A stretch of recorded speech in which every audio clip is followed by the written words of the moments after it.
Let's get to the latest with the coronavirus.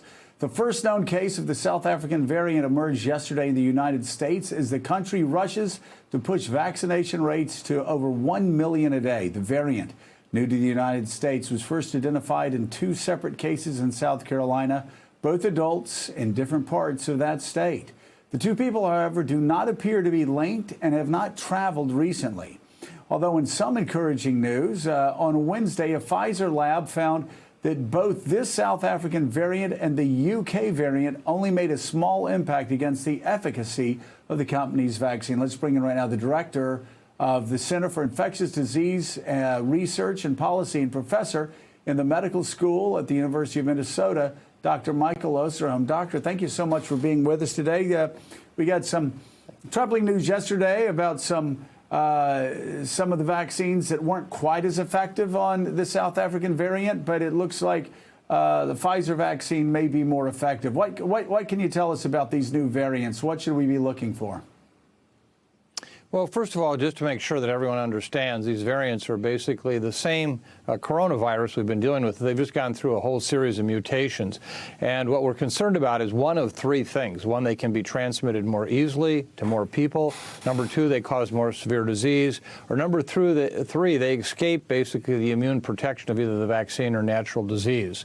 And the variant that right now is staring us in the face here in this country is the UK variant.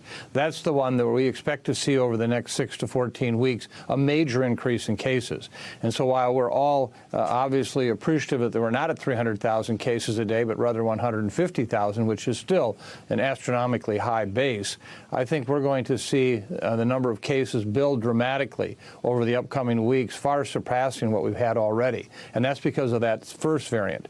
The variant you just talked about, Joe, in terms of the issue around the vaccine, did in fact provide troubling data yesterday when one of the vaccines that many of us think may be the best vaccine in the entire lot showed really very good protection against what we'd call the garden variety strains of the virus, but against the variant in South Africa only provided about 50% protection, which is still better than 0, but it's not 100%.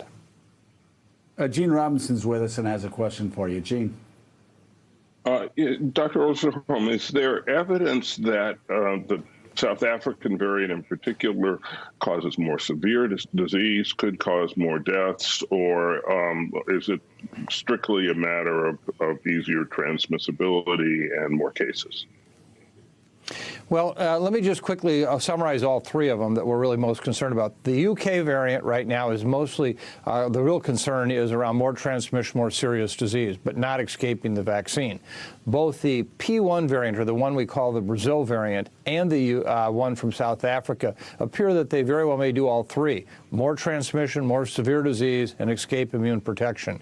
And we now know that all 3 of these variants are circulated in the United States, and it won't be long before we'll see much more of the illnesses caused by these 3 variants happening right here in our own backyard.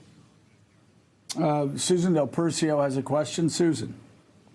Doctor, right now, like you said, we're going to see more cases come up. You think we're in for a much rougher 6 weeks than 8 weeks than we anticipated, thinking that we would peak after the holidays. My question to you is, without getting political, what funding is needed right now to help states and municipalities out? Like, what would you need to see today funded and in the government's hands to help people? This is a critical point. And let me just say, to kind of set the text and tone for this, is that we in this country are really, really good about pumping the brakes after we've wrapped the car around the tree. And what we're going to be doing now is we're going to be responding to when these case numbers rapidly increase, to shutting down businesses again. You know, that terrible L term, the lockdown, which the other countries in Europe have had to do in very extensive ways to stop the transmission of the UK variant there. And so we need support for small businesses, for individuals who are without work, to help make this happen. Governments need support right now to carry out both vaccine campaigns as well as doing testing. And so all of these resources are desperately needed.